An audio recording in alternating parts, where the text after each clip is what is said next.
सास का घूंघट। ये है देविका। देविका पढ़ी लिखी और मॉडर्न लड़की है, लेकिन उसकी शादी ऐसे परिवार में हुई है जो गांव में रहता है। भले ही ये 21वीं सदी है, लेकिन देविका की ससुराल वालों की सोच वो तो 18वीं सदी से आगे बढ़ी ही नहीं। आइए जानते हैं क्या होगा जब शहर की पढ़ी लिखी और मॉडर्न लड़की फंस जाएगी संकीर्ण मानसिकता वाले माहौल में। सागर, ये तुम्हारे गांव में सबने इतने लंबे लंबे घूंघट क्यों कर रखे हैं? और ये सब मुझे इतना घूर घूर कर क्यों देख रहे हैं? अरे यार, तुम भी घूंघट कर लो ना, इसीलिए तो देख रहे हैं सब तुम्हें। कम ऑन सागर, मैं घूंघट नहीं कर सकती। तुम्हें पता है ना मैं कौन हूँ। लेकिन देविका, मेरे पिताजी, चाचा जी, बड़े भैया और जीजा जी ने तुम्हें बिना घूंघट के देख लिया ना तो बहुत गुस्सा होंगे और न जाने कौन कौन से फरमान सुनाएंगे। घर चलो, देखा जाएगा जो होगा। सागर देविका से कई बार कहता है कि वो घूंघट कर ले, लेकिन देविका सागर की नहीं सुनती और अपने ससुराल के दरवाजे पर पहुंच जाती है। जब देविका वहां पहुंचती है तो देखती है कि उसकी सास बिमला, चाची सास कम्मो और जेठानी सुजाता ने लंबा सा घूंघट कर रखा था, पर उनकी ननद वीना ने घूंघट नहीं किया हुआ था। लेकिन हाँ, उसने सर पर सलीकी के साथ दुपट्टा जरूर ओढ़ा हुआ था।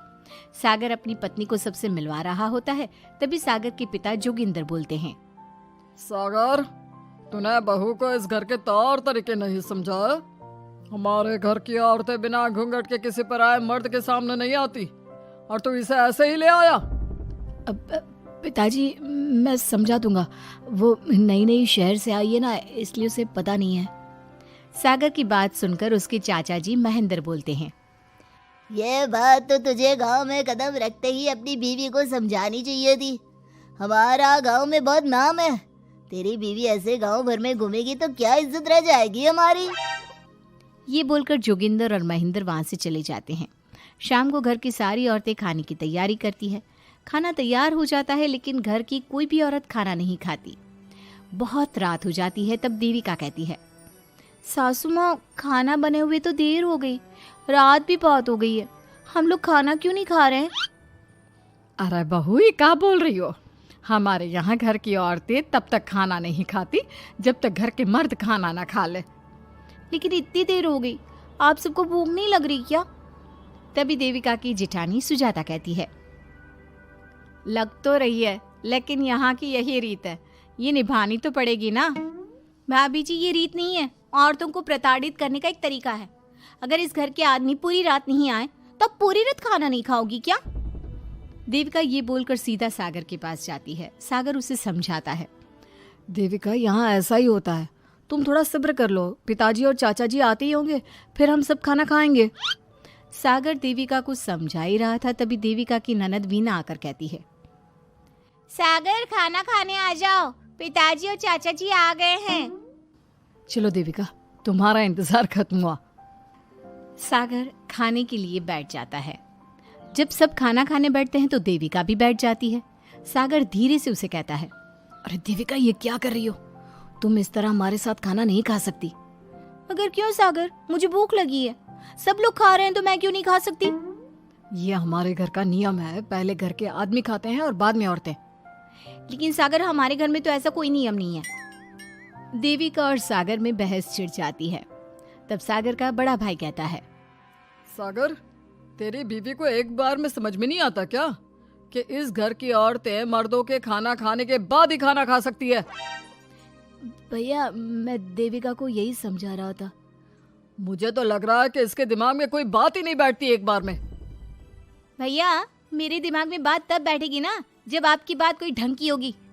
अरे आखिर क्यों घर की औरतों को आप लोगों की बात खाना मिलेगा? हाँ, अब से पहले घर की किसी औरत ने घर की किसी मर्द से इस लहजे में बात नहीं की थी, इसलिए वो सब देविका की बात सुनकर हैरान रह गए। तभी सागर की जीजा और वीना के पति कल्याण जी कहते हैं, ये क्या है सागर, इस घर की दीवारों को औरतों की इतनी ऊंची आवाज सुनने की आदत नहीं है। अपनी बीवी को बोल जरा होश से काम ले और चुपचाप चली जाए। क्यों चली जाऊं मैं चुपचाप? इस घर की औरतें आपकी हर बात बर्दाश्त कर लेंगी, लेकिन मैं शहर की पढ़ी लिखी लड़की हूँ। आपके कोई भी फालतू के रीति रिवाज मैं नहीं बर्दाश्त करने वाली। इस तरह देविका ने सारे घर की औरतों के लिए मिसाल पैदा कर दी। जोगिंदर के घर में पहली बार किसी महिला ने विरोध का स्वर उठाया है, ये बात घर के किसी मर्द को बर्दाश्त नहीं हो रही है।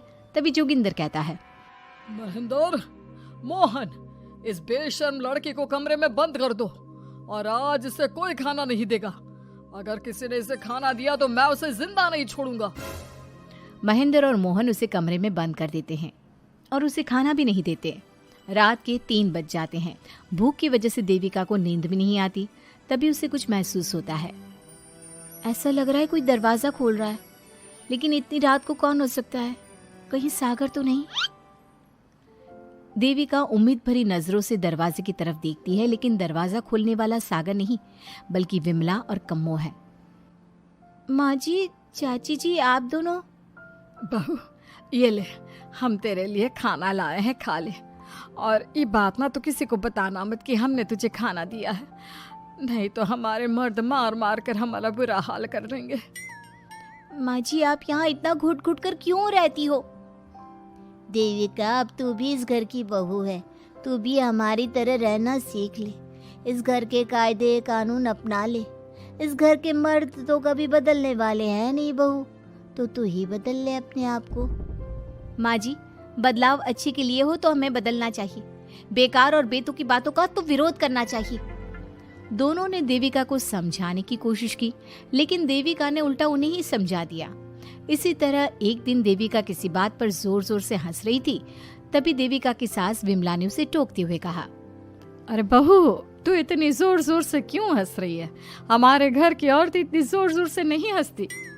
विमला अपनी बहू को समझा रही थी कि तभी महेंद्र बोलता है, अरे कम्मो, कौन है ये औरत जो बेशर्मों की तरह जोर जोर से हंस रही है? तभी कम्मो और देविका बाहर आ जाती हैं।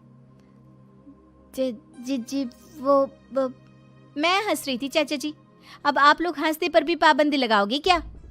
तुम जैसी बदतमीज लड़कियों से मैं बात नहीं करना चाहता, लेकिन कान खोलकर सुन लो, इस घर की औरतें इतना जोर जोर से नहीं हंसती। और हाँ, तुम्हें पहले ही बता चुके हैं कि इस घर की दीवारों को औरतों की तेज आवाज सुनने की आदत नहीं है। इस घर की दीवारों को आदमियों की ऊंची आवाज सुनने की आदत है, लेकिन औरतों की नहीं। चाचा जी, आपके घर की दीवारें तो बहुत दोगली है। हर पाबंदी औरतों के लिए क्यों चाचा जी? औरतें ये नहीं कर सकती, औरतें वो नहीं कर सकती। औरतें सांस ले सकती है या उस पर भी पाबंदी है? चुप हो जाना बहू, मत बोल और घूंघट कर ले। ये तेरे चाचा ससुर है, थोड़ा तो लिहाज कर। कम्मो के समझाने पर भी देविका चुप नहीं होती। वो महेंद्र से ऐसे ऐसे सवाल पूछती है जिनका जवाब उसके पास होता ही नहीं।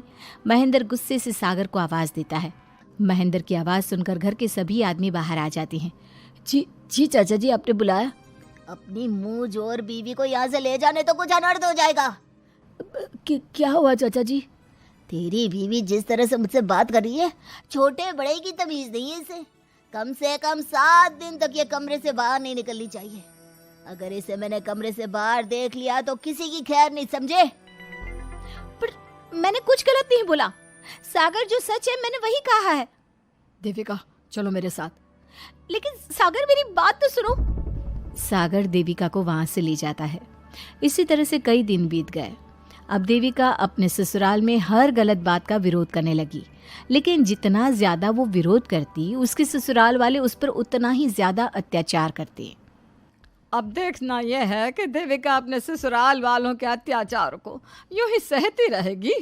क्या उसके ससुराल में घूंघट में औरतों का दम इसी तरह घुटता रहेगा? अगर आप इन सवालों के जवाब जानना चाहते हैं ना, तो हमें कमेंट करके ज़रूर बताइएगा। और हमारी स्टोरी को लाइक, शेयर और चैनल को सब्सक्राइब करना ना भूलें।